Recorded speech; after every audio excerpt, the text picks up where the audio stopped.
Hello everyone, welcome to my channel online ST with Manoj Gupta में आपका स्वागत है दोस्तों। हम लोग यूपी एलटी ग्रेड एग्जाम 2026 के लिए इसमें हम लोग राजनीतिक विज्ञान को देख रहे हैं। राजनीतिक विज्ञान में हम लोग संविधान से क्वेश्चन को देख रहे हैं। इसमें सबसे पहले हम लोग नागरिकता से संबंधित क्वेश्चन को देखने वाले हैं आज। अगर आपको ये वीडियो पसंद आए तो चैनल को लाइक शेयर सब्सक्राइब अवश्य करिएगा दोस्तों। तो चलिए हम लोग नागरिकता से संबंधित क्वेश्चन को देखते हैं। इसमें क्वेश्चन नंबर फर्स्ट दिया गया है कि भारत का संविधान अपने नागरिकों को प्रदत्त करता है। तो भारत का संविधान अपने नागरिकों को प्रदान करता है। ये कैसी नागरिकता? तो एकल नागरिकता। एकल नागरिकता ऑप्शन नंबर इसका फर्स्ट वाला राइट आंसर होगा। तो भारत का संविधान अपने नागरिकों को एकल नागरिकता प्रदान करता है। ऑप्शन नंबर इसका फर्स्ट वाला राइट आंसर होगा। आइए इसके एक्सप्लेनेशन में दिया गया है कि भारतीय संविधान एकल नागरिकता प्रदान करता है। भारत के प्रत्येक नागरिक ही केवल एक नागरिकता है। तो भारत के प्रत्येक नागरिक की केवल एक नागरिकता है, वह है भारतीय। तो वह कौन सी नागरिकता है? तो वह भारतीय है। अमेरिका की भांति संघ एवं राज्यों की दोहरी नागरिकता भारत में प्रचलित नहीं है। नागरिकता संबंधित प्रावधान भारतीय संविधान के भाग सेकंड में अनुच्छेद 5 से लेकर के अनुच्छेद 11 तक वर्णित किया गया है। फिर उसके बाद आता है क्वेश्चन नंबर सेकंड है। क्वेश्चन नंबर सेकंड में कहा जा रहा है कि भारतीय संविधान का कौन सा भाग नागरिकता के प्रावधानों से संबंधित है? तो कौन सा भाग है जो कि नागरिकता से संबंधित प्रावधानों को वर्णित करता है? तो ऑप्शन नंबर इसका बी वाला राइट आंसर होगा। भाग सेकंड में ऑप्शन नंबर इसका बी वाला राइट आंसर होगा, भाग सेकंड। फिर उसके बाद क्वेश्चन नंबर थर्ड है कि भारत में नागरिकता संबंधित विधान बनाने का प्राधिकार प्राप्त है। तो ये किसको प्राप्त होता है? तो क्वेश्चन नंबर थर्ड में इसमें राइट आंसर होगा संसद को। संसद को ऑप्शन नंबर इसका फर्स्ट वाला राइट आंसर होगा, संसद। फिर उसके बाद आता है इसके एक्सप्लेनेशन दिया गया है कि भारत में एकल नागरिकता की व्याख्या की गई है। नागरिकता से संबंधित में भारतीय संविधान के भाग सेकंड तथा अनुच्छेद 5 से 11 में प्रावधान किया गया है। अनुच्छेद 11 के तहत संसद को नागरिकता के अधिकार का विधि द्वारा विनियमन करने की शक्ति है। इस शक्ति का प्रयोग करते हुए संसद द्वारा भारतीय नागरिकता अधिनियम 1955 पारित किया गया है, जिसमें वर्तमान नागरिकता संबंधित विधि दी गई है। फिर उसके बाद आता है क्वेश्चन नंबर 4 है। क्वेश्चन नंबर 4 में कहा जा रहा है कि भारत में कौन नागरिकता के अर्जन हेतु शर्तों को नियत करने के लिए सक्षम है? तो क्वेश्चन नंबर 4 का इसमें राइट आंसर क्या होगा? तो संसद। संसद ऑप्शन नंबर इसका सी वाला राइट आंसर होगा, संसद। फिर उसके बाद आता है क्वेश्चन नंबर 5 है। क्वेश्चन नंबर 5 में कहा जा रहा है कि प्रथम भारतीय नागरिकता अधिनियम संसद द्वारा कब पारित किया गया है? तो प्रथम भारतीय नागरिकता अधिनियम ये संसद द्वारा कब पारित किया गया है? ये 1955 में। 1955 में ऑप्शन नंबर का सी वाला राइट आंसर होगा, 1955 में। फिर उसके बाद आता है इसके एक्सप्लेनेशन दिया गया है कि भारतीय नागरिकता अधिनियम 1955 यानी कि बाद में संशोधित के द्वारा भारतीय नागरिकता प्राप्त करने संबंधित प्रावधान किए गए हैं। इसमें अन्य महत्वपूर्ण तथ्य में दिया गया है। अन्य महत्वपूर्ण तथ्य में यह है कि अनुच्छेद 11 के अनुरूप पारित नागरिकता अधिनियम 1955 में नागरिकता यानी कि संशोधन अधिनियम 1986 यानी कि नागरिकता संशोधन अधिनियम 1992 और नागरिकता संशोधन अधिनियम 2003 तथा नागरिकता संशोधन अधिनियम 2005 के द्वारा संशोधित किए गए हैं। फिर उसके बाद आता है कि भारत के संविधान के दूसरे भाग में अनुच्छेद 5 से 11 तक नागरिकता संबंधित प्रावधान किए गए हैं। अनुच्छेद 11 में अनुसार संसद नागरिकता के अधिकार का विधि द्वारा विनियमन कर सकती है। फिर उसके बाद आता है यथा संशोधित भारतीय नागरिकता अधिनियम द्वारा भारतीय नागरिकता निम्नलिखित तरीकों से प्राप्त किया जा सकता है। तो कौन कौन से तरीके से भारतीय नागरिकता को प्राप्त किया जा सकता है? तो पहला है जन्म के द्वारा, दूसरा है रक्त संबंध या वंश क्रम के द्वारा, तीसरा है रजिस्ट्रीकरण के द्वारा, चौथा है देशीकरण के द्वारा, पांचवा है किसी भूभाग के समृद्ध के द्वारा भारतीय नागरिकता को प्राप्त किया जा सकता है। फिर उसके बाद आता है क्वेश्चन नंबर 6 है कि भारतीय संसद ने नागरिकता अधिनियम पारित किया। तो नागरिकता अधिनियम भारतीय संसद ने कब पारित किया था? 1955 में। 1955 में ऑप्शन नंबर इसका बी वाला राइट आंसर होगा। फिर उसके बाद आता है क्वेश्चन नंबर 7 है कि निम्नलिखित में से भारतीय संविधान में कौन सा नागरिकता का आधार है?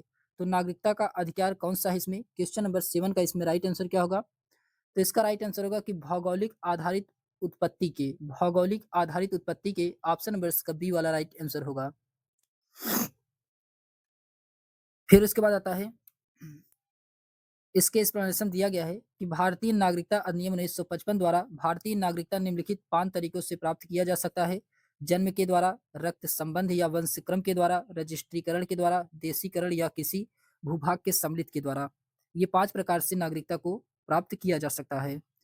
फिर उसके बाद आता है क्वेश्चन नंबर 8 है कि नागरिकता प्राप्त करने को निम्न में से कौन-सा साधन है? तो नागरिकता प्राप्त करने से कौन-सा साधन है? तो इसमें जन्म के आधार पर ऑप्शन नंबर इसका फर्स्ट वाला राइट आंसर होगा। जन्म के आधार पर इसका राइट आंसर होगा। फिर उसके बाद आता है चैप्टर नंबर नेक्स्ट है मूल अधिकार। ये चैप्टर नंबर नेक्स्ट है मूल अधिकार। ये वेरी वेरी इंपॉर्टेंट चैप्टर है। आइए देखते हैं मूल अधिकार से हम लोग क्वेश्चन। तो मूल अधिकार में क्वेश्चन नंबर फर्स्ट में कहा जा रहा है कि मौलिक अधिकार भारत के संविधान के किस भाग में दिया गया है? तो मौलिक अधिकार ये किस भाग में दिया गया है? तो भाग थर्ड में है। भाग थर्ड में ऑप्शन नंबर इसका ए वाला राइट आंसर होगा। इसके एक्सप्लेनेशन दिया गया है कि भारत में मौलिक अधिकार राज्य कृत्य के विरुद्ध एक गारंटी है। इन्हें संविधान के भाग 3 में शामिल किया गया है। क्वेश्चन नंबर सेकंड है कि निम्नलिखित में से कौन से भाग में मूलभूत अधिकारों के बारे में जानकारी मिलती है? तो क्वेश्चन नंबर सेकंड का इसमें राइट आंसर होगा भाग 3 में। भाग 3 में ऑप्शन नंबर इसका सी वाला राइट आंसर होगा भाग 3 में। फिर उसके बाद क्वेश्चन नंबर थर्ड है कि भारत के नागरिक कुल कितने मूलभूत अधिकार अनुभव करते हैं? तो क्वेश्चन नंबर थर्ड का इसमें राइट आंसर होगा 6 ऑप्शन नंबर का बी वाला राइट आंसर होगा 6।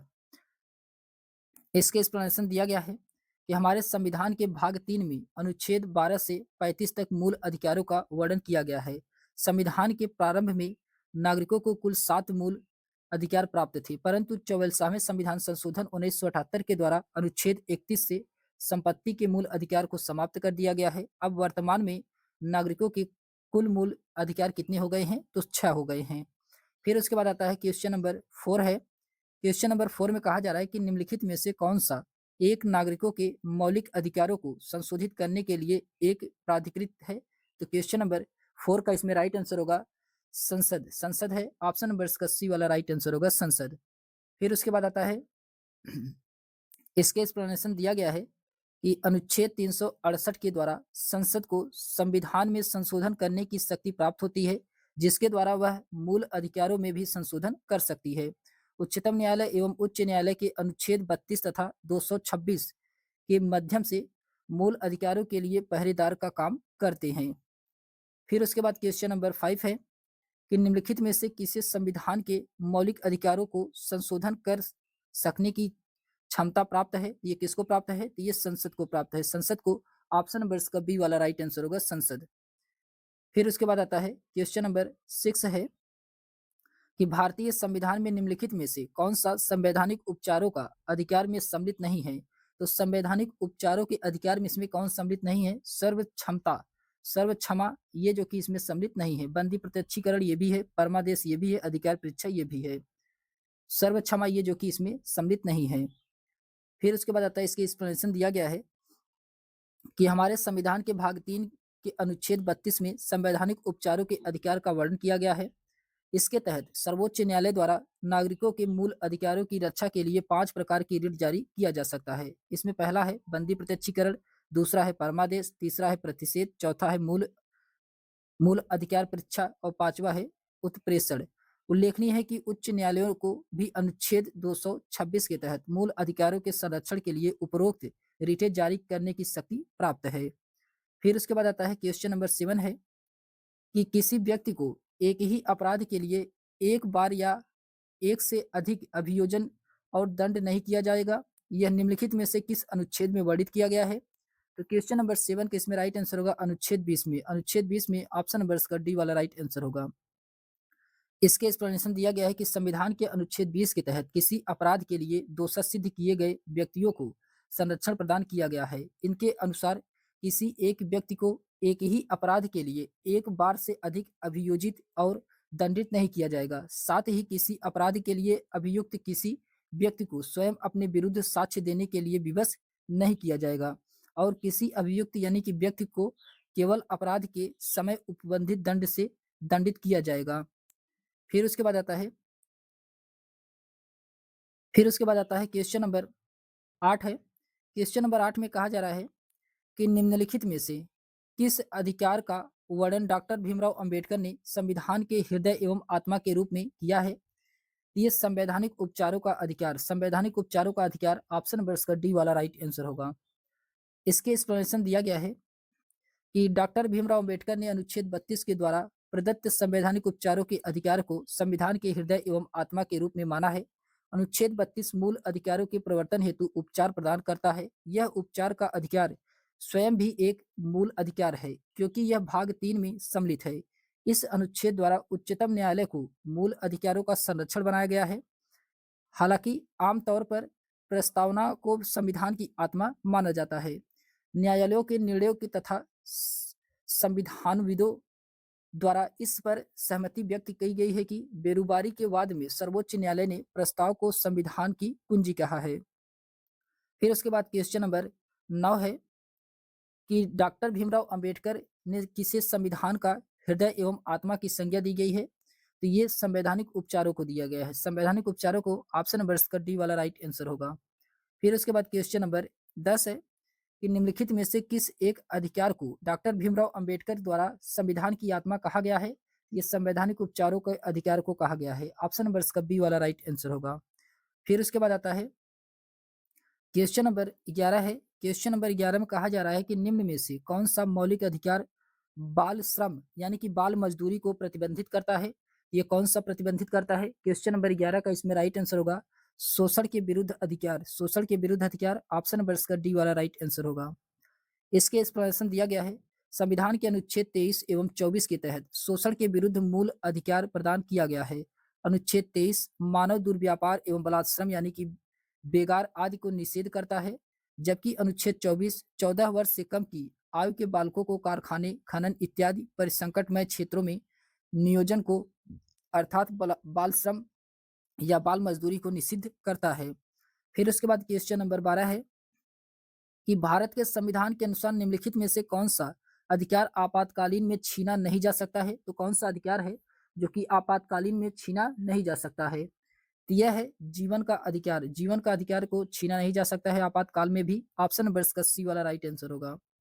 इसके एक्सप्लेनेशन दिया गया है कि संविधान के अनुच्छेद 21 व्यक्ति के जीवन के अधिकार से संबंधित है। 44वें संविधान संशोधन 1978 के बाद इसे आपातकाल में भी निलंबित नहीं किया जा सकता।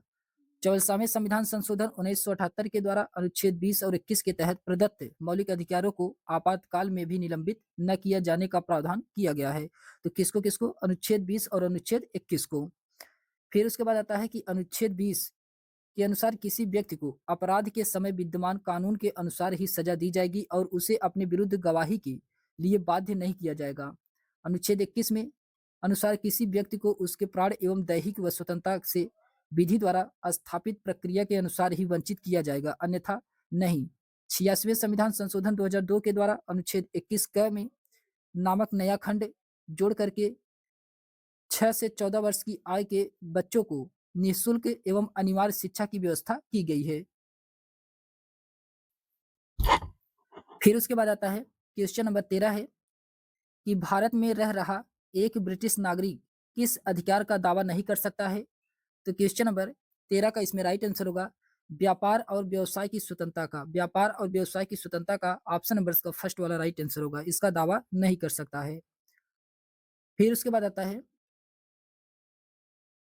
इसके एक्सप्लेनेशन में दिया गया है कि भारत में रह रहा एक ब्रिटिश नागरिक व्यापार एवं व्यवसाय की स्वतंत्रता का दावा नहीं कर सकता है। भारतीय संविधान द्वारा कुछ मौलिक अधिकार अनुच्छेद 15, 16, 19, 29, 30 द्वारा प्रदत्त मौलिक अधिकार केवल भारतीय नागरिकों के लिए है, जबकि कुछ मौलिक अधिकार सभी व्यक्तियों के लिए है। व्यापार एवं व्यवसाय की स्वतंत्रता का अधिकार अनुच्छेद 19 फर्स्ट 6 के तहत एक मूल अधिकार है, जिसका दावा एक अन्य नागरिक या विदेशी व्यक्ति नहीं कर सकता है।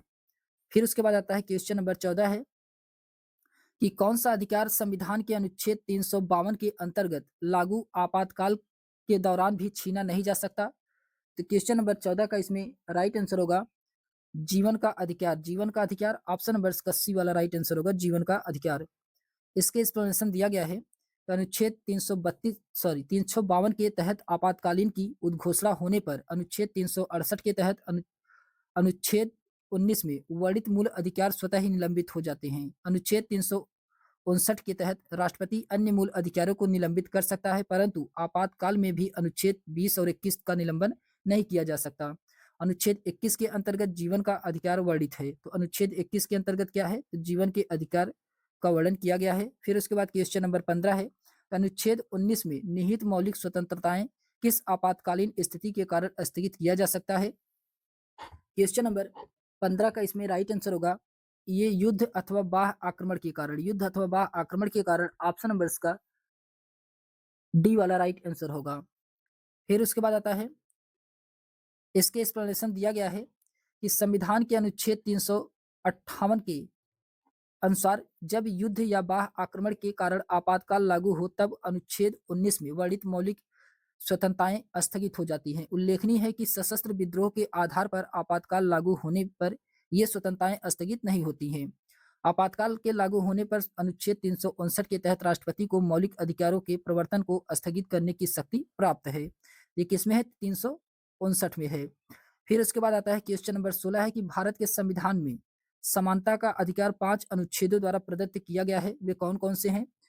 तो वे अनुच्छेद 14 से लेकर के 18 तक, अनुच्छेद 14 से 18 तक ऑप्शन नंबर इसका बी वाला राइट आंसर होगा।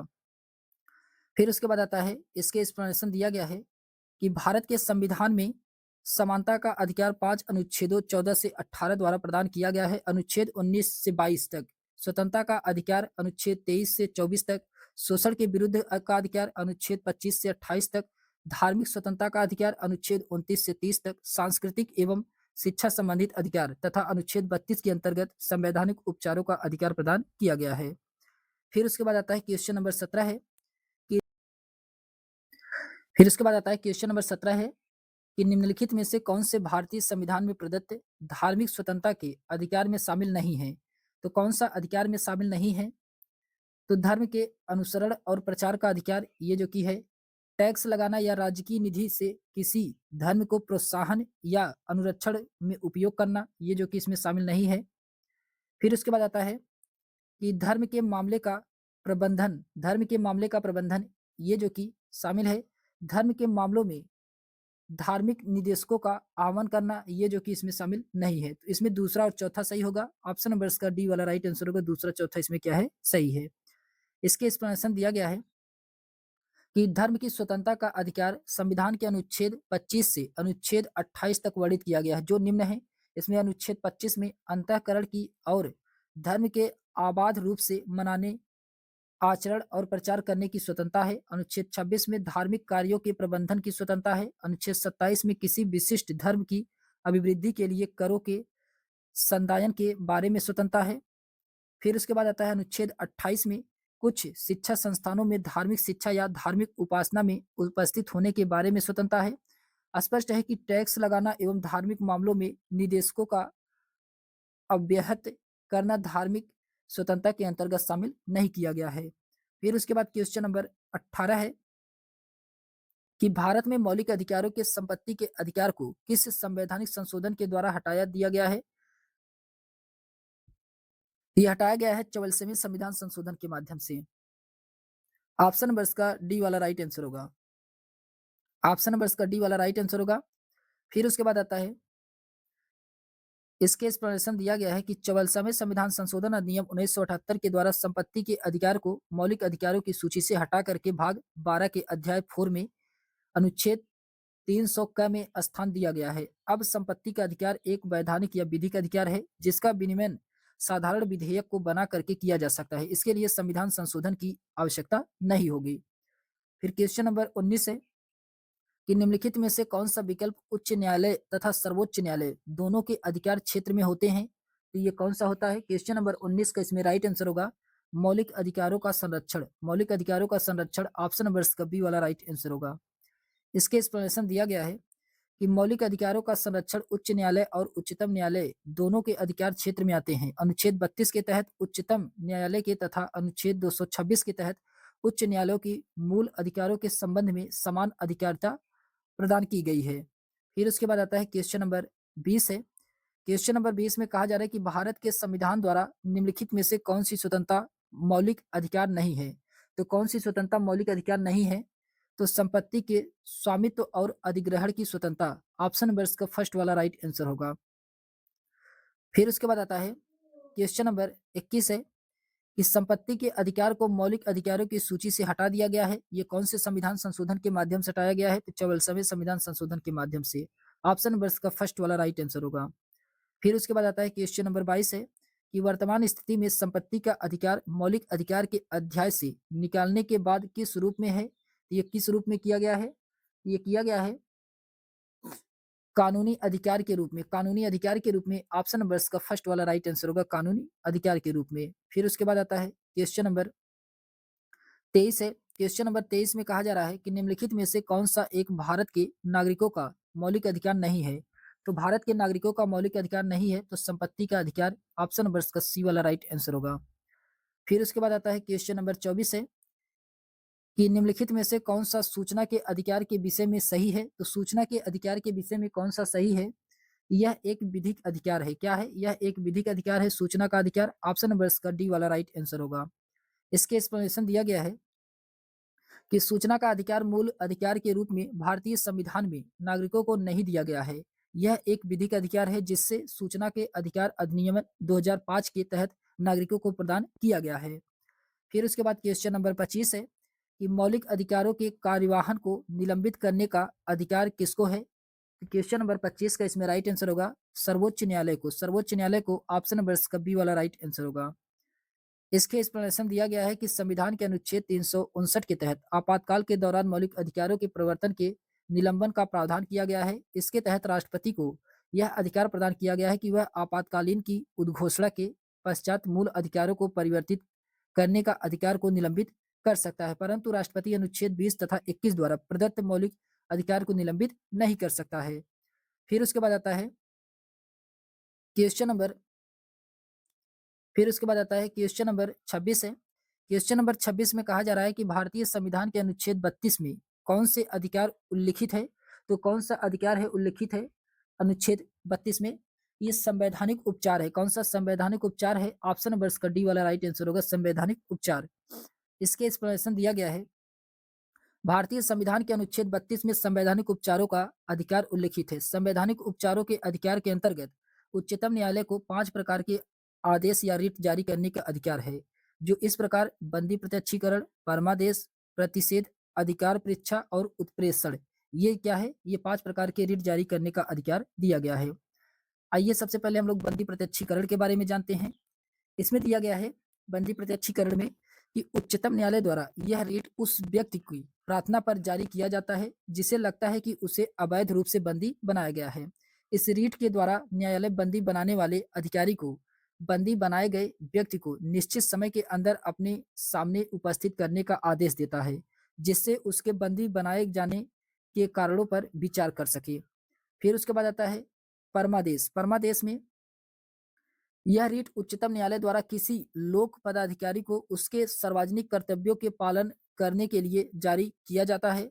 इस रीट का अर्थ होता है कि हम आदेश देते हैं। तो परमादेश का मतलब क्या होता है? तो हम आदेश देते हैं। फिर उसके बाद आता है प्रतिषेध। प्रतिषेध के बारे में जानते हैं।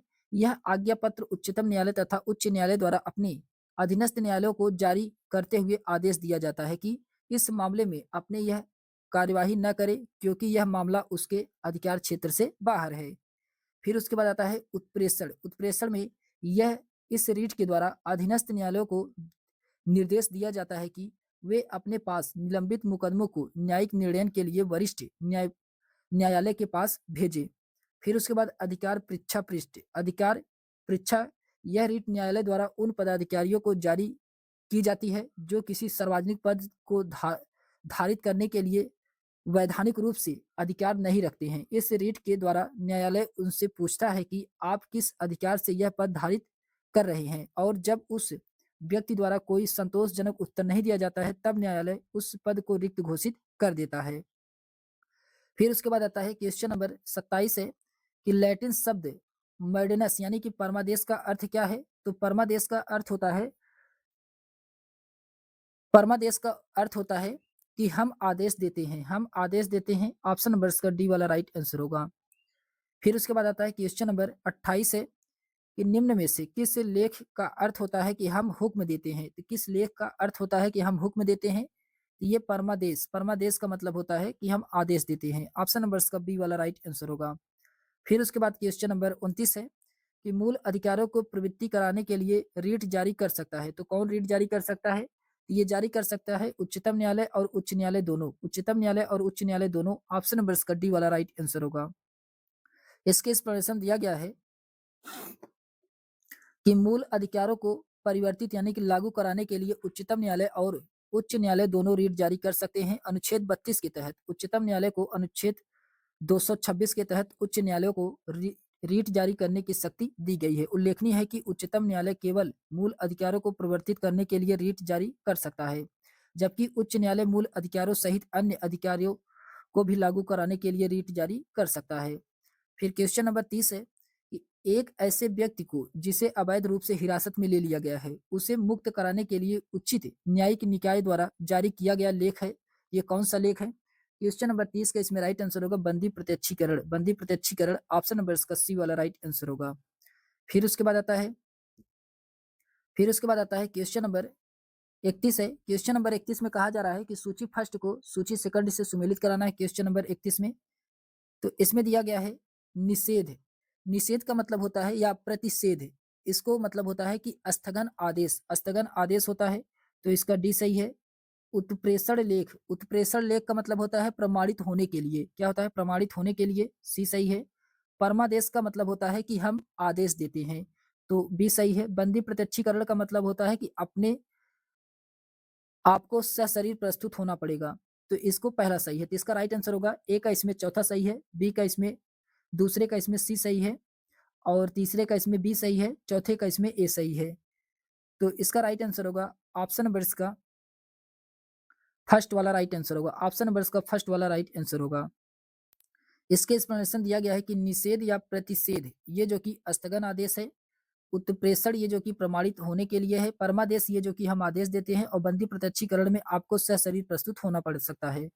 फिर उसके बाद क्वेश्चन नंबर 32 है कि संविधान के द्वारा निम्न में से कौन सी संस्था मौलिक अधिकारों पर युक्त संगत प्रतिबंध आरोपित कर सकती है? क्वेश्चन नंबर 32 का इसमें राइट आंसर होगा इनमें से कोई नहीं। इनमें से कोई नहीं, ऑप्शन नंबर इसका डी वाला राइट आंसर होगा।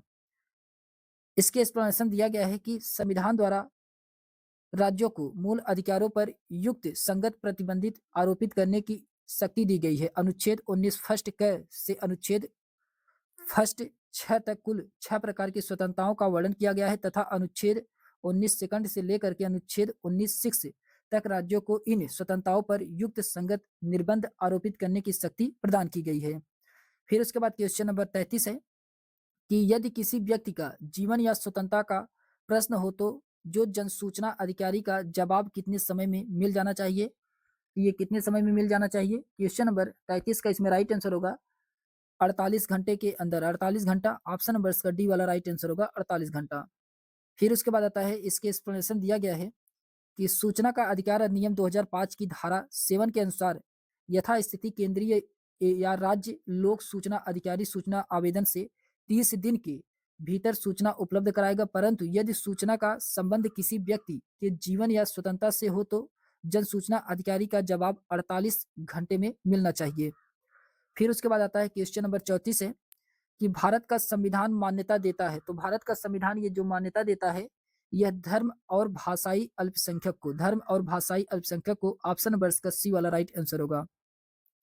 इसके एक्सप्लेनेशन दिया गया है कि भारत का संविधान धार्मिक और भाषाई अल्पसंख्यकों को मान्यता प्रदान करता है। अनुच्छेद 30(1) में कहा गया है कि धर्म या भाषा पर आधारित भी सभी अल्पसंख्यक वर्गों को अपनी रुचि की शिक्षा संस्थाओं की स्थापना और प्रशासन का अधिकार होगा। अनुच्छेद 30 सेकंड के अनुसार शिक्षा संस्थाओं को सहायता देने में राज्य किसी शिक्षा संस्था के साथ इस आधार पर भेद नहीं कर सकेगा कि वह धर्म या भाषा पर आधारित किसी अल्पसंख्यक वर्ग के प्रबंधन में है। उल्लेखनीय है कि संविधान में अल्पसंख्यकों को हितों की संरक्षित किया गया है, किंतु अल्पसंख्यक शब्द को परिभाषित नहीं किया गया है। फिर उसके बाद आता है क्वेश्चन नंबर 35 है कि निम्न में से किसकी प्रत्याभूति भारतीय संविधान द्वारा नहीं दी गई है? क्वेश्चन नंबर 35 का इसमें राइट आंसर होगा 14 वर्ष की आयु तक निःशुल्क शिक्षा का अधिकार। ऑप्शन नंबर इसका बी वाला राइट आंसर होगा। फिर उसके बाद आता है इसके एक्सप्लेनेशन दिया गया है कि भारतीय संविधान में समानता के अधिकार को अनुच्छेद 14 से 18 तक में वर्णित किया गया है। धार्मिक स्वतंत्रता का अधिकार अनुच्छेद 25 से 28 तक संवैधानिक उपचारों का अधिकार अनुच्छेद 32। यह तीनों संविधान में वर्णित मूल अधिकार है और इनका प्रतिस्थापन नहीं किया गया है। यद्यपि संविधान 86वें संशोधन अधिनियम 2002 के द्वारा संविधान के भाग थर्ड में नया अनुच्छेद 21 का जोड़ा गया है, जिसके अनुसार राज्य 6 से 14 वर्ष के आयु के सभी बालकों को निःशुल्क शिक्षा अनिवार्य की व्यवस्था की गई है। इस अनुक्रम में शिक्षा का अधिकार अधिनियम 209 संसद द्वारा पारित किया गया है, जो 1 अप्रैल 2010 से लागू हुआ है। इस प्रकार सभी अधिकारों की प्रत्याभूति संविधान द्वारा की गई है, अतः कोई भी इसमें विकल्प क्या था, सही नहीं था। फिर उसके बाद आता है चैप्टर नंबर नेक्स्ट है राज्य के नीति निर्देशक तत्व। ये चैप्टर नंबर नेक्स्ट है राज्य के नीति निर्देशक तत्व। आइए देखते हैं हम लोग राज्य के नीति निर्देशक तत्व से क्वेश्चन। इसमें क्वेश्चन नंबर पहला दिया गया है। क्वेश्चन नंबर फर्स्ट है कि भारत के संविधान की प्रस्तावना में भारतीय गणतंत्र के विशेषणों में समाजवाद शब्द का भी प्रयोग किया गया है। संविधान के ये किस भाग से इस लक्ष्य की पूर्ति होती है? तो क्वेश्चन नंबर फर्स्ट का इसमें राइट आंसर क्या होगा? ये मूल अधिकार में किया गया है और राज्य के नीति निर्देशक तत्व में किया गया है। ऑप्शन नंबर इसका सी वाला राइट आंसर होगा। ए और बी इसमें दोनों क्या है, सही हैं। इसके एक्सप्लेनेशन दिया गया है कि नीति निर्देशक तत्वों में वे उद्देश्य एवं लक्ष्य निहित हैं जिनका पालन करना राज्य का कर्तव्य है। संविधान की उद्देशिका में परिकल्पित समाजवादी समाज की स्थापना के लक्ष्य की पूर्ति मूल अधिकार एवं राज्य के नीति निर्देशक सिद्धांत दोनों में होती है। यह आदर्श तभी प्राप्त किया जा सकता है जब कि सरकार नीति निर्देशक सिद्धांत एवं मूल अधिकार को लागू करने का प्रयास करे। फिर उसके बाद आता है क्वेश्चन नंबर सेकंड है कि निम्नलिखित में से कौन सा राज्य नीति निर्देशक तत्व है? तो कौन सा राज्य का नीति निर्देशक तत्व है? क्वेश्चन नंबर सेकंड का इसमें राइट आंसर होगा राज्य पर्यावरण की रक्षा और उसका संवर्धन करने का प्रयास करे। ऑप्शन नंबर इसका डी वाला राइट आंसर होगा। फिर उसके बाद आता है इसके एक्सप्लेनेशन दिया गया है कि संविधान के भाग 4 में नीति निर्देशक तत्वों का प्रावधान किया गया है, जो कि अनुच्छेद 36 से 51 तक विस्तृत है। संविधान के 42वें संविधान संशोधन अधिनियम के द्वारा इस भाग में अनुच्छेद 48 का जोड़ करके पर्यावरण का संरक्षण तथा संवर्धन और वन तथा वन्य जीवों की रक्षा को राज्य का नीति निर्देशक तत्व बना दिया गया है। फिर उसके बाद आता है क्वेश्चन नंबर थर्ड है कि मूल अधिकारों एवं नीति निर्देशक तत्वों में विवाद का पहला मामला कौन सा है? तो क्वेश्चन नंबर थर्ड का इसमें राइट आंसर होगा चंपक दोराई राजन बनाम मद्रास राज्य। चंपक दोराई राजन बनाम मद्रास राज्य ऑप्शन नंबर इसका फर्स्ट वाला राइट आंसर होगा। फिर उसके बाद आता है इसके एक्सप्लेनेशन दिया गया है कि नीति निर्देशक तत्व एवं मूल अधिकार को लेकर पहला विवाद चंपक दोराई राजन बनाम मद्रास राज्य 1951 के मामले में उपस्थित हुआ। यह विवाद अनुच्छेद 37 को लेकर उत्पन्न हुआ, जिसमें कहा गया है कि निदेशक तत्व किसी न्यायालय द्वारा प्रवर्तनीय नहीं होंगे, किंतु फिर भी कोई विधि बनाते समय इन तत्वों को लागू करना राज्य का कर्तव्य होगा। इस विवाद में न्यायालय ने मूल अधिकारों को वरीयता दिया है। इसमें कहा गया है कि निदेशक तत्व एवं मूल अधिकार एक दूसरे के पूरक के रूप में रहेंगे, लेकिन इसके बीच कोई टकराव उत्पन्न नहीं होने पर मूल अधिकार प्रभावी होंगे। इसके प्रति उत्तर में संसद ने पहला जो कि 1951 में, चौथा 1955 में एवं 17वां संशोधन 1964 में पारित किया था। इसके माध्यम से कुछ निदेशक तत्व लागू किया गया है। फिर उसके बाद आता है क्वेश्चन नंबर 4 है कि निम्नलिखित में से कौन सा राज्य के नीति निर्देशक सिद्धांतों में सम्मिलित नहीं है? क्वेश्चन नंबर 4 का इसमें राइट आंसर होगा अछूत प्रथा की समाप्ति। अछूत प्रथा की समाप्ति ये जो कि इसमें सम्मिलित नहीं है। ऑप्शन नंबर इसका सी वाला राइट आंसर होगा।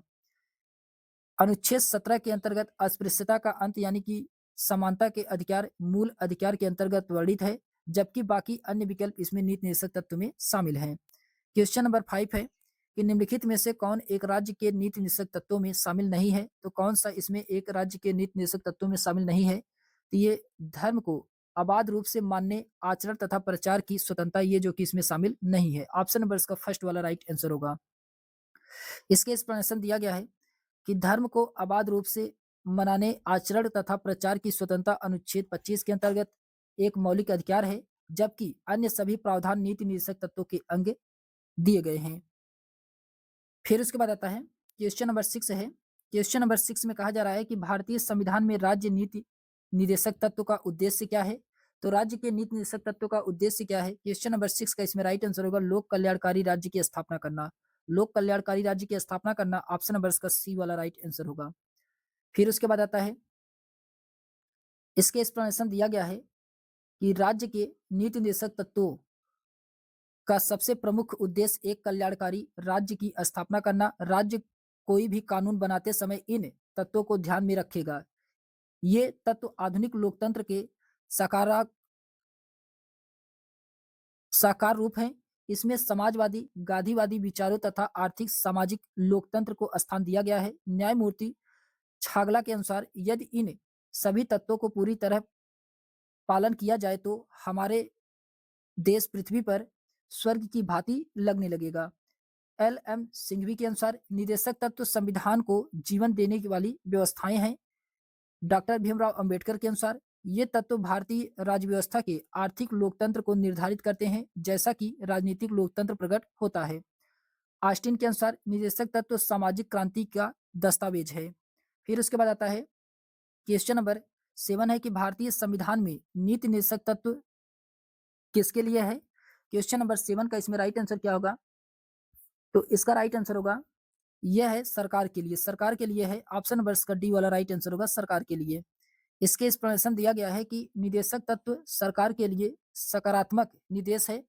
इनके माध्यम से राज्यों को जनहितकारी कार्य एवं कल्याणकारी राज्य की स्थापना के लिए निर्देश प्राप्त होता है। हालांकि इसके लिए राज्य के ऊपर कोई कानूनी बाध्य या बंधन नहीं है।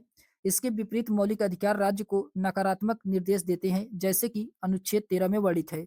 राज्य मौलिक अधिकारों को सीमित करने वाला कोई कानून नहीं बना सकता। ऐसा करने पर न्यायालय उसकी जांच करेगा। फिर उसके बाद आता है, क्वेश्चन नंबर 8 है कि यदि राज्य सरकार राज्य नीति निर्देशक सिद्धांतों का क्रियान्वयन नहीं करती है तो उसे पालन कराने के लिए बाध्य कर सकता है। तो ये कौन? क्वेश्चन नंबर 8 का इसमें राइट आंसर होगा मतदाता। मतदाता ऑप्शन नंबर इसका बी वाला राइट आंसर होगा, मतदाता। इसके एक्सप्लेनेशन दिया गया है कि भारतीय संविधान के भाग 4 में वर्णित नीति निर्देशक तत्व सामाजिक, आर्थिक लोकतंत्र या कल्याणकारी राज्य की अवधारणा से जुड़े होने के कारण इनका सीधा संबंध राज्य के मतदाताओं या जनता से होता है। यदि राज्य सरकार इन सिद्धांतों का क्रियान्वयन सही ढंग से नहीं करती है तो चुनाव में जनता ऐसी सरकार को पराजित कर सकती है। इस प्रकार मतदाता ही इसे लागू कराने के लिए बाध्य कर सकता है। डॉक्टर भीमराव अंबेडकर ने कहा था कि यदि कोई भी सरकार इसकी उपेक्षा करती है तब उसे निश्चित ही मतदाताओं के समक्ष उत्तरदायी होना पड़ेगा। फिर उसके बाद आता है, इसके अन्य महत्वपूर्ण तथ्य में दिए गए हैं कि ग्राम पंचायतों के गठन से संबंधित उपबंध अनुच्छेद 40 में दिया गया है। नागरिकों के लिए समान सिविल संहिता का उल्लेख अनुच्छेद 44 में दिया गया है। कार्यपालिका और न्यायपालिका का पृथककरण ये अनुच्छेद 50 में वर्णित है। फिर क्वेश्चन नंबर 9 है कि निम्नलिखित में से किसने नीति निर्देशक तत्वों को एक ऐसा चेक बताया जिसका भुगतान बैंक की सुविधा पर निर्भर करता है? तो क्वेश्चन नंबर 9 का इसमें राइट आंसर क्या होगा? तो केटी शाह के द्वारा कहा गया है। केटी शाह के द्वारा ऑप्शन नंबर इसका डी वाला राइट आंसर होगा, केटी शाह। फिर उसके बाद आता है, इसकी एक्सप्लेनेशन दिया गया है कि नीति निर्देशक तत्वों को न्यायालय द्वारा प्रवर्तनीय नहीं बनाया गया है, बल्कि इसे राज्य के समर्थन और सुविधा पर छोड़ दिया गया है। वह है कि जब और जैसे चाहे इसे क्रियान्वित कर सकता है। इसी संदर्भ में केटी शाह ने इसे एक ऐसा चेक बताया जिसका भुगतान बैंक की सुविधा पर, अर्थात यदि बैंक के पास पैसा होगा तो वह भुगतान करेगा, अन्यथा मना कर देगा। इसका अर्थ यह हुआ कि यदि सरकार के पास व्यवस्था रहेगी तो वह इसे लागू करेगी, अन्यथा ठंडे बस्ते में डाल देगी। केटी शाह ने, यानी कि केटी कृष्णाचारी ने, इन्हें भावनाओं के एक अस्थाई कूड़ा घर कहा है। केसी वियर ने इन्हें लक्ष्य एवं आकांक्षाओं का घोषणा पत्र कहा है। सर आइवर जोनिंग्स ने कहा है कि सिडनी वेव्स और ब्रिटिश वेव के भूत इस पाठ के पृष्ठों में प्रवेश कर गए हैं।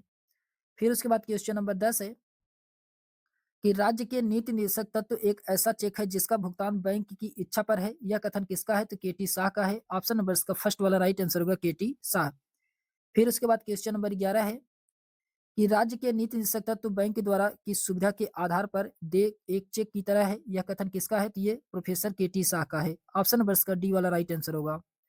फिर उसके बाद आता है, क्वेश्चन नंबर 12 है। क्वेश्चन नंबर 12 में कहा जा रहा है कि भारतीय संविधान के राज्य के नीति निर्देशक सिद्धांतों को बनाने में किस देश का प्रभाव सर्वाधिक प्रभाव पड़ा है? ये है आयरलैंड। आयरलैंड से ग्रहण किया गया है राज्य के नीति निर्देशक तत्व। ऑप्शन नंबर इसका बी वाला राइट आंसर होगा। भारतीय संविधान के भाग 4 में अनुच्छेद 36 से 51 तक राज्य के नीति निर्देशक सिद्धांतों का उल्लेख किया गया है। भारतीय संविधान का यह उपबंध आयरलैंड के संविधान से लिया गया है। क्वेश्चन नंबर 13 है कि राज्य के नीति निर्देशक तत्व के विषय में क्या सत्य है? तो यह क्या सत्य है? क्वेश्चन नंबर 13 का इसमें राइट आंसर होगा, यह एक न्याय योग्य नहीं है। यह क्या है? न्याय योग्य नहीं है। ऑप्शन नंबर इसका फर्स्ट वाला राइट आंसर होगा। इसके एक्सप्लेनेशन दिया गया है कि भारतीय संविधान के भाग 4 में उल्लिखित नीति निर्देशक तत्वों के विषय में इस भाग के अनुच्छेद 37 में कहा गया है कि इस भाग में अंतर्विष्ट उपबंध यानी कि नीति निर्देशक तत्व किसी न्यायालय द्वारा परिवर्तनीय नहीं होगा, किंतु फिर भी इसमें अधिकाधिक तत्व देश के शासन के मूलभूत और विधि बनाने में इन तत्वों को लागू कराना राज्य का कर्तव्य होगा। फिर क्वेश्चन नंबर 14 है कि भारतीय संविधान के कौन से भाग में निदेशक तत्व का वर्णन किया गया है? क्वेश्चन नंबर 14 का इसमें राइट आंसर होगा चौथे में ऑप्शन नंबर का सी वाला राइट आंसर होगा, चौथे में। फिर उसके बाद क्वेश्चन नंबर 15 है, सूची फर्स्ट को सूची सेकंड से सुमेलित कराना है। क्वेश्चन नंबर 15 में इसमें पनिक्कर दिए गए हैं। पनिक्कर का कहना है कि आर्थिक क्षेत्र में समाजवाद तीसरा सही है। अंबेडकर के अनुसार आर्थिक लोकतंत्र इसका चौथा सही है। बी एन राव के अनुसार नैतिक उपदेश इसका दूसरा सही है। और जेनिंग्स ये पूर्ण आकांक्षा, तो इसका राइट आंसर क्या होगा? ए का इसमें तीसरा सही है, बी का चौथा है, सी का इसमें दूसरा है और डी का इसमें पहला वाला सही है। तो डी का इसमें पहला वाला सही है। तो ऑप्शन नंबर इसका डी वाला राइट आंसर होगा। ऑप्शन नंबर इसका डी वाला राइट आंसर होगा। फिर उसके बाद आता है, इसके एक्सप्लेनेशन दिया गया है कि पनिक्कर जो कि आर्थिक क्षेत्र में समाजवाद, अंबेडकर के अनुसार आर्थिक लोकतंत्र और बी.एन. राव के अनुसार नैतिक उपदेश, जॉनिंग्स के अनुसार पूरी आकांक्षा। फिर उसके बाद आता है अन्य महत्वपूर्ण तथ्य में दिए गए हैं। इसमें इनका उद्देश्य सामाजिक क्रांति की प्राप्ति है, ये ऑस्टिन के द्वारा कहा गया है। ऐसा चेक जिससे बैंक की सुविधा पे भुगतान किया जाए, के.टी. शाह के द्वारा किया गया है। नैतिक आर्थिक सिद्धांत है जो कानून की सख्ती से हीन है, ये जी.एन. जोशी के द्वारा कहा गया है, जी.एन. जोशी। फिर उसके बाद क्वेश्चन नंबर 16 है कि भारतीय संविधान का अनुच्छेद 44 संबंधित है। अनुच्छेद 44 किससे संबंधित है? ये समान नागरिक संहिता से संबंधित है। ऑप्शन नंबर इसका ए वाला राइट आंसर होगा। फिर उसके बाद आता है, इसके एक्सप्लेनेशन दिया गया है कि भारतीय संविधान के अनुच्छेद 44 जो कि ये तहत राज्य द्वारा भारत के समस्त राज्य क्षेत्र में नागरिकों के लिए एक समान नागरिक संहिता प्राप्त करने का प्रयास करने का निर्देश दिया गया है। फिर क्वेश्चन नंबर 17 है कि अंतर्राष्ट्रीय शांति एवं सुरक्षा संवर्धन भारत के संविधान के किस भाग में सम्मिलित किया गया है? ये कौन से भाग में है? ये भाग राज्य के नीति निर्देशक सिद्धांत में है। राज्य के नीति निर्देशक सिद्धांत में है। ऑप्शन नंबर इसका सी वाला राइट आंसर होगा। इसके एक्सप्लेनेशन दिया गया है कि भारतीय संविधान के अनुच्छेद 51 के अंतर्गत राज्य के नीति निर्देशक तत्वों के अंतर्राष्ट्रीय शांति और सुरक्षा की अभिवृद्धि का उल्लेख किया गया है। इसके अनुसार अंतर्राष्ट्रीय शांति और सुरक्षा की अभिवृद्धि का है, राष्ट्रों के बीच न्याय संगत और सम्मानपूर्ण संबंधों को बनाए रखने का है। फिर उसके बाद आता है, संगठित लोग एक दूसरे से व्यवहारों में अंतर्राष्ट्रीय विधि और संधि बाध्याओं के प्रति आदर बढ़ाने को है और अंतर्राष्ट्रीय विवादों के मध्यस्थता द्वारा निपटारे के लिए प्रोत्साहन देने का प्रयास करेगा। फिर उसके बाद आता है फिर उसके बाद आता है क्वेश्चन नंबर 18 है। क्वेश्चन नंबर 18 में कहा जा रहा है कि भारत के संविधान में अंतर्राष्ट्रीय शांति एवं सुरक्षा को बढ़ावा देना शामिल है। ये किसमें शामिल है? तो ये राज्य के नीति निर्देशक तत्व में शामिल है। ऑप्शन नंबर इसका बी वाला राइट आंसर होगा। फिर उसके बाद क्वेश्चन नंबर 19 है कि संविधान का वह खंड जो अंतर्राष्ट्रीय शांति और सुरक्षा के प्रति राज्य की जिम्मेदारी के बारे में बताता है, ये राज्य के नीति निर्देशक तत्व है। ऑप्शन नंबर इसका सी वाला राइट आंसर होगा। फिर उसके बाद क्वेश्चन नंबर 20 है कि नीति निर्देशक तत्वों का मुख्य उद्देश्य क्या है? तो नीति निर्देशक तत्वों का मुख्य उद्देश्य बताना है। तो इसका मुख्य उद्देश्य है कि देश में सामाजिक व आर्थिक लोकतंत्र की स्थापना करना। ऑप्शन नंबर इसका बी वाला राइट आंसर होगा। इसके एक्सप्लेनेशन दिया गया है कि राज्य के नीति निर्देशक सिद्धांतों को भारतीय संविधान में सम्मिलित किए जाने का उद्देश्य सामाजिक और आर्थिक प्रजातंत्र को स्थापित करना। यह उद्देश्य एक कल्याणकारी राज्य की स्थापना में सहायक है, जिसका संविधान निर्माता एक कल्याणकारी राज्य की स्थापना के लिए प्रावधान करना चाहते हैं। फिर उसके बाद क्वेश्चन नंबर 21 है कि राज्य के नीति निर्देशक सिद्धांतों का मुख्य उद्देश्य क्या है? कि देश में सामाजिक एवं आर्थिक तंत्र की स्थापना करना। ऑप्शन नंबर इसका बी वाला राइट आंसर होगा। फिर क्वेश्चन नंबर 22 है कि राज्य के नीति निदेशक तत्व दिशा निर्देशन करता है। क्वेश्चन नंबर 22 का इसमें राइट आंसर होगा राज्यों को ऑप्शन नंबर इसका सी वाला राइट आंसर होगा, राज्यों को। फिर उसके बाद आता है, इसके एक्सप्लेनेशन दिया गया है कि नीति निर्देशक तत्वों में वे उद्देश्य लक्ष्य निहित हैं जिनका पालन राज्य का कर्तव्य है। संविधान के उद्देश्य में परिकल्पित लोक हितकारी राज्य एवं समाज की स्थापना का आदर्श तभी प्राप्त किया जा सकता है जबकि सरकार नीति निर्देशक सिद्धांत को लागू करने का प्रयास करे। फिर उसके बाद क्वेश्चन नंबर 23 है कि नीति निर्देशक तत्व दिशा निर्देश प्रदान करता है। ये किसको प्रदान करता है? क्वेश्चन नंबर 23 का इसमें राइट आंसर होगा राज्य को ऑप्शन नंबर इसका सी वाला राइट आंसर होगा, राज्य। फिर क्वेश्चन नंबर 24 है कि राज्य के नीति निर्देशक तत्व में शामिल हैं। तो राज्य के नीति निर्देशक तत्व में कौन कौन शामिल हैं? तो इसमें सभी को आजीविका के अवसर, सही है। पुरुष एवं नारी को समान कार्य के लिए समान वेतन, ये भी सही है। कुटीर उद्योग को प्रोत्साहन करना, ये भी सही है। इसमें तीनों सही है। मातृत्व सुरक्षा, ये भी सही है इसमें। तो ऑप्शन नंबर इसका डी वाला राइट आंसर होगा, उपरोक्त में से राज्य के नीति निर्देशक तत्व में शामिल है। ऑप्शन नंबर इसका सी वाला राइट आंसर होगा। फिर उसके बाद आता है, इसके एक्सप्लेनेशन दिया गया है। फिर इसमें दिया गया है कि संविधान के भाग 4 में सम्मिलित नीति निर्देशक तत्वों में अनुच्छेद 39 क में पुरुष और स्त्री सभी नागरिकों को समान रूप से जीविका के पर्याप्त साधन प्राप्त करने का अधिकार शामिल है। अनुच्छेद 39 घ में पुरुषों और स्त्रियों दोनों को समान कार्य के लिए समान वेतन का प्रावधान है, जबकि अनुच्छेद 42 में काम की न्याय संगत और मनोचित दशाओं को सुनिश्चित करने और प्रतिश्रुति सहायता का उपबंध है। अनुच्छेद 43 में कुटीर उद्योग को प्रोत्साहन देने का उपबंध है। अतः चारों विषय नीति निर्देशक तत्व में शामिल किए गए हैं। क्वेश्चन नंबर 25 है कि मूल भारतीय संविधान में सम्मिलित राज्य के नीति निर्देशक तत्वों की संख्या कितनी है? तो इसमें 14 है। 14 है। ऑप्शन नंबर इसका डी वाला राइट आंसर होगा, 14। इसके एक्सप्लेनेशन दिया गया कि भारतीय संविधान के भाग 4 में अनुच्छेद 36 से 51 के बीच नीति निर्देशक तत्वों को रखा गया है। अनुच्छेद 36 राज्य की परिभाषा तथा अनुच्छेद 37 नीति निर्देशक तत्वों की प्रकृति के बारे में बताता है। अनुच्छेद 38 से अनुच्छेद 51 तक कुल 14 अनुच्छेद में राज्य के नीति निर्देशक तत्वों का वर्णन किया गया है मूल संविधान में, जबकि अनुच्छेद 39 क और अनुच्छेद 43 क, अनुच्छेद 43 ख तथा अनुच्छेद 48 क के बाद में जोड़ा गया है। अतः वर्तमान में नीति निर्देशक तत्वों की संख्या कुल कितनी है? तो 18 है। और मूल में कितना है? तो मूल में 14 है। भारतीय संविधान में नीति निर्देशक तत्व आयरलैंड के संविधान से लिया गया है। नीति निर्देशक तत्व का उद्देश्य भारत में लोक कल्याणकारी राज्य की स्थापना करना है। नीति निर्देशक तत्वों के बारे में केटी शाह ने कहा है कि यह एक ऐसा चेक है जिसका भुगतान बैंक की इच्छा पर छोड़ दिया गया है। क्वेश्चन नंबर 26 है कि नीति निर्देशक तत्व संविधान के किन धाराओं में दिया गया है? क्वेश्चन नंबर 26 का इसमें राइट आंसर होगा 36 से 51 में है। अनुच्छेद 36 से अनुच्छेद 51 तक ऑप्शन नंबर इसका सी वाला राइट आंसर होगा।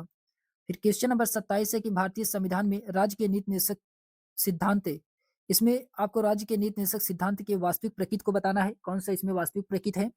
इसमें देश के शासन में मूलभूत के महत्व है, जो कि सही है। फिर किसी न्यायालय द्वारा लागू नहीं किया जा सकता है, ये भी सही है। राज्य का कर्तव्य है कि विधि निर्माण में उसका सम्मान करे, तो ये भी सही है। तो इसमें तीनों ऑप्शन क्या है? सही है। तो इसका राइट आंसर होगा ऑप्शन नंबर इसका डी वाला राइट आंसर होगा, उपरोक्त में से तीनों क्या है? इसमें सही है। इसके एक्सप्लेनेशन दिया गया है कि संविधान के अनुच्छेद 37 के अंतर्गत यह प्रावधान है कि राज्य की नीति निर्देशक तत्वों को न्यायालय द्वारा लागू नहीं कराया जा सकता है, किंतु ये तत्व देश के शासन के मूलभूत और विधि बनाने में इन तत्वों को लागू करना राज्य का कर्तव्य होगा। फिर उसके बाद क्वेश्चन नंबर 28 है कि संविधान के कौन से अनुच्छेद में यह प्रावधान है कि राज्य नीति निर्देशक तत्वों को न्यायालय में नहीं लाया जा सकता है? क्वेश्चन नंबर 28 का इसमें राइट आंसर क्या होगा? तो यह है अनुच्छेद 37। अनुच्छेद 37 ऑप्शन नंबर इसका बी वाला राइट आंसर होगा। फिर उसके बाद आता है क्वेश्चन नंबर 29 है कि सामाजिक आर्थिक उपबंधों का वर्णन भारतीय संविधान में निम्नलिखित में से किस शीर्षक में मिलता है? ये किस में मिलता है? तो इसका राइट आंसर होगा नीति निर्देशक तत्वों में। ऑप्शन नंबर इसका बी वाला राइट आंसर होगा, नीति निर्देशक तत्व में। इसके एक्सप्लेनेशन दिया गया है कि भारतीय संविधान के भाग 4 अनुच्छेद 36 से 51 में वर्णित नीति निर्देशक तत्वों के माध्यम से सामाजिक आर्थिक न्याय प्राप्त करने की बात की गई है, जिसमें कुछ ज्यादा महत्व हैं जो निम्न है। इसमें कौन कौन से सबसे महत्व हैं? तो अनुच्छेद 38 ये राज्य लोक कल्याण की अभिवृद्धि के लिए सामाजिक व्यवस्था बनाएगा। अनुच्छेद 39 का समान न्याय एवं निःशुल्क विधिक सहायता है। अनुच्छेद 41 कुछ दशाओं में काम, शिक्षा तथा लोक सहायता पाने का अधिकार है। अनुच्छेद 43 क में उद्योग के प्रबंधन में कर्मगारों का भाग लेना है। और अनुच्छेद 44 में नागरिकों के लिए एक समान सिविल संहिता लागू कराना है। और अनुच्छेद 45 में बालकों के लिए निःशुल्क एवं अनिवार्य शिक्षा का उपबंध किया गया है। और अनुच्छेद 51 में अंतर्राष्ट्रीय शांति एवं सुरक्षा की वृद्धि की गई है। फिर उसके बाद क्वेश्चन नंबर 30 है कि राज्य के नीति निषेधक तत्वों का उद्देश्य एक आर्थिक प्रजातंत्र की स्थापना करना। संविधान सभा में यह किसने कहा था? क्वेश्चन नंबर 30 का इसमें राइट आंसर होगा, ये डॉक्टर भीमराव अंबेडकर के द्वारा कहा गया था। ऑप्शन नंबर इसका फर्स्ट वाला राइट आंसर होगा, डॉक्टर भीमराव अंबेडकर। इसके एक्सप्लेनेशन दिया गया है कि संविधान सभा में डॉक्टर भीमराव अंबेडकर ने कहा है कि राजनीतिक लोकतांत्रिक की उपलब्धि के बारे में हमारी अभिलाषा आर्थिक लोकतंत्र की स्थापना करने में है। नीति निषेधक तत्वों के उद्देश्य भारत में आर्थिक लोकतंत्र की स्थापना करना है। अतः ये लोकतंत्र एक महत्वपूर्ण स्तंभ है और इसके समृद्धिशाली होने की आशा दिलाते हैं। इसमें अन्य महत्वपूर्ण तथ्य में दिया गया है, नीति निषेधक तत्वों पर डॉक्टर भीमराव अम्बेडकर ने टिप्पणियां की है कि अगर इसमें समाजवाद नहीं है तो मैं समझने में असमर्थ हूं कि आखिर समाजवाद क्या है। फिर उसके बाद आता है फिर उसके बाद आता है इसमें कहा गया है कि हमने जानबूझकर एक ऐसी भाषा का प्रयोग किया है जो कि न कठोर हो, अपरिवर्तनशील, विभिन्न विचारधाराओं के लोगों के लिए पर्याप्त गुंजाइश है। मेरे विचार है कि नीति निषेधक तत्व को बहुत महत्व है क्योंकि वे इस तथ्य को प्रतिष्ठित करते हैं कि हमारा लक्ष्य आर्थिक लोकतंत्र है। फिर उसके बाद आता है क्वेश्चन नंबर 31 है कि निम्नलिखित में से कौन सा राज्य का नीति निषेधक सिद्धांत संविधान में बाद में जोड़ा गया है? क्वेश्चन नंबर 31 का इसमें राइट आंसर होगा मुफ्त निःशुल्क कानूनी सहायता। ऑप्शन नंबर इसका सी वाला राइट आंसर होगा। इसके एक्सप्लेनेशन दिया गया है कि 42वें संविधान संशोधन अधिनियम 1976 द्वारा भारतीय संविधान के भाग 4 में अनुच्छेद 39 का जोड़ करके गरीबों के लिए मुफ्त कानूनी सलाह का प्रावधान किया गया है। क्वेश्चन नंबर 32 है कि राज्य के नीति निषेधक तत्वों के संबंध में निम्नलिखित में से कौन सा कथन सही है? आपको बताना इसमें से कौन सा कथन सही है। तो इसमें दिया गया है, पहला है इन्हें आयरलैंड के संविधान से लिया गया है जो कि सही है। दूसरा है कि इन्हें संविधान के भाग 5 में शामिल किया गया है, ये जो कि क्या है, गलत है। तीसरा है इनका उद्देश्य प्रजातंत्र को सामाजिक एवं आर्थिक आधार प्रदान करना, ये भी सही है। फिर चौथा है कि राज्य को इन्हें अनिवार्यतः लागू करना होता है, तो ये गलत है। सब तत्वगादीवाद विचारधाराओं से प्रेरित है, तो ये भी गलत है। इसमें पहला और तीसरा वाला क्या है, सही है। पहला और तीसरा सही है, तो ऑप्शन नंबर इसका डी वाला राइट आंसर होगा। पहला तीसरा इसमें क्या है, सही है। फिर उसके बाद आता है इसके एक्सप्लेनेशन दिया गया है कि भारतीय संविधान में राज्य के नीति निषेधक तत्व तो आयरलैंड के संविधान से प्रेरित है। यह संविधान के भाग 4 में वर्णित है। इनका उद्देश्य सामाजिक और आर्थिक प्रजातंत्र को स्थापित करना है। राज्य को इन्हें अनिवार्यतः लागू करना आवश्यक नहीं है और न ही सभी तत्वगादीवाद की विचारधारा से प्रेरित है। फिर उसके बाद आता है नेक्स्ट चैप्टर नंबर नेक्स्ट है मूल कर्तव्य। चैप्टर नंबर नेक्स्ट है मूल कर्तव्य। आइए देखते हैं मूल कर्तव्य से क्वेश्चन नंबर पहला है कि निम्नलिखित में से कौन सा एक प्रावधान मौलिक कर्तव्यों से संबंधित है? क्वेश्चन नंबर फर्स्ट का इसमें राइट आंसर होगा भाग 4 ए में, भाग 4 क में ऑप्शन नंबर इसका डी वाला राइट आंसर होगा। फिर उसके बाद आता है इसके एक्सप्लेनेशन दिया गया है कि भारतीय संविधान में 42वें संविधान संशोधन 1976 द्वारा भाग 4 ए तथा अनुच्छेद 51 ए जोड़ करके इसके अंतर्गत नागरिकों के मूल कर्तव्य को शामिल किया गया है जो कि स्वर्ण सिंह समिति की संतुष्टियों पर आधारित है। फिर उसके बाद आता है क्वेश्चन नंबर सेकंड है कि भारतीय संविधान के किस हिस्से में मौलिक कर्तव्यों को शामिल किया गया है? तो कौन से हिस्से में किया गया है? तो ये भाग 4 ए में किया गया। भाग 4 ए में ऑप्शन नंबर इसका बी वाला राइट आंसर होगा। फिर उसके बाद क्वेश्चन नंबर थर्ड है कि भारतीय नागरिक को मौलिक कर्तव्य संविधान के भाग में निहित है। क्वेश्चन नंबर थर्ड का इसमें राइट आंसर क्या होगा? तो संविधान के भाग 4 क में ऑप्शन नंबर इसका डी वाला राइट आंसर होगा। फिर क्वेश्चन नंबर 4 है कि भारतीय नागरिकों के मौलिक कर्तव्य निहित है, तो ये किसमें निहित है? तो क्वेश्चन नंबर 4 का इसमें राइट आंसर होगा भाग 4 क में है, जो कि ऑप्शन में नहीं दिया गया है, कोई भी ऑप्शन इसका सही नहीं है, भाग 4 क में है। इसके एक्सप्लेनेशन दिया गया है कि मौलिक कर्तव्यों का वर्णन हमारे संविधान के भाग 4 क में है। फिर उसके बाद आता है क्वेश्चन नंबर 5 है कि वनों और पर्यावरण के संरक्षण हेतु भारतीय संविधान के किस भाग में प्रावधान किए गए हैं?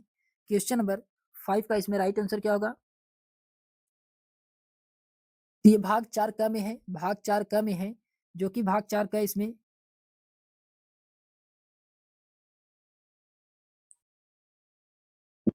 भाग 4 क और भाग 4 में दोनों में इसमें वनों और पर्यावरण के संरक्षण हेतु भारतीय संविधान में प्रावधान किया गया है। भाग 4 में भी किया गया है और भाग 4 क में भी किया गया है।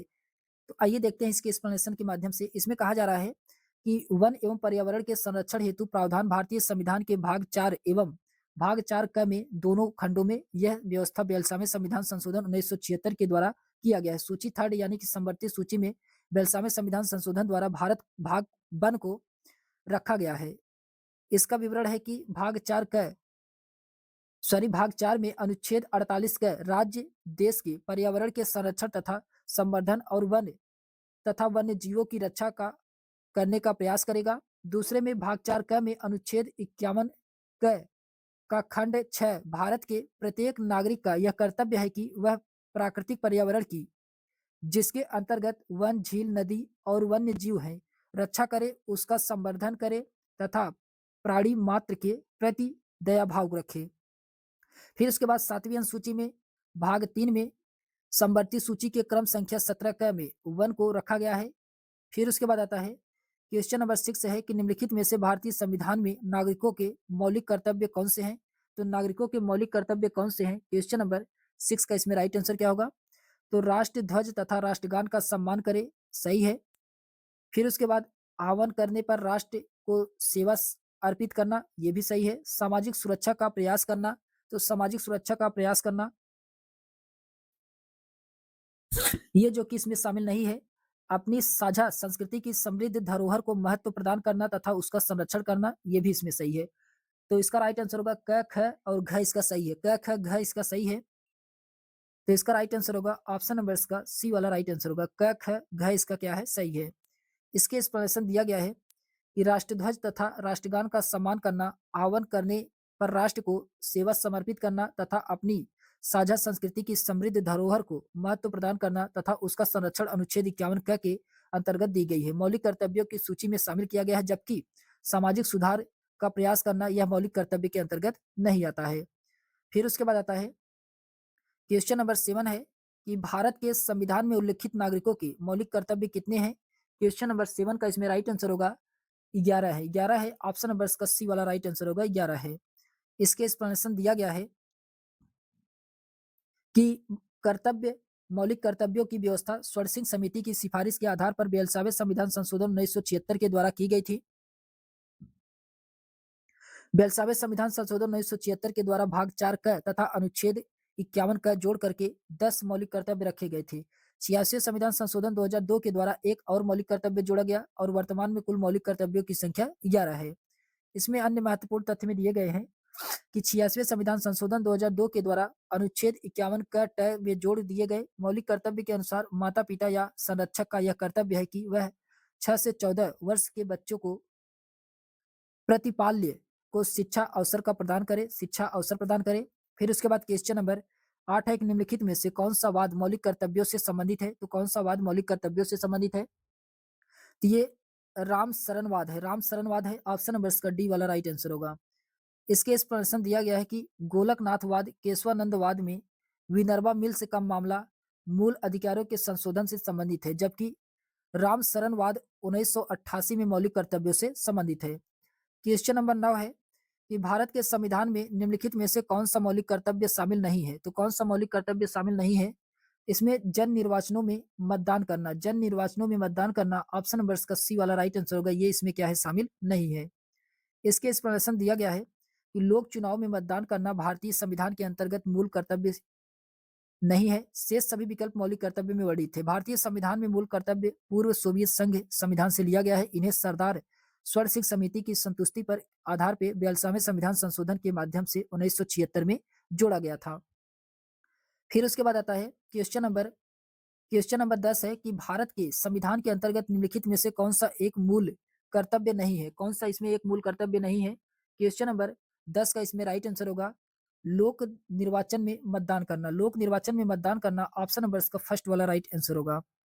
फिर उसके बाद आता है क्वेश्चन नंबर 11 है कि भारत की संप्रभुता, एकता और अखंडता को धारित और संरक्षित करना यह प्रावधान किसमें है? क्वेश्चन नंबर 11 का इसमें राइट आंसर होगा मूल कर्तव्य में है। मूल कर्तव्य में है, ऑप्शन नंबर इसका डी वाला राइट आंसर होगा, मूल कर्तव्य में है।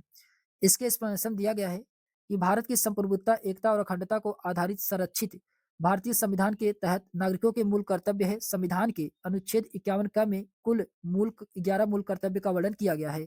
स्वर्ण सिंह समिति की सिफारिश पर 42वें संविधान संशोधन अधिनियम 1976 के द्वारा मूल कर्तव्यों को संविधान में जोड़ा गया था।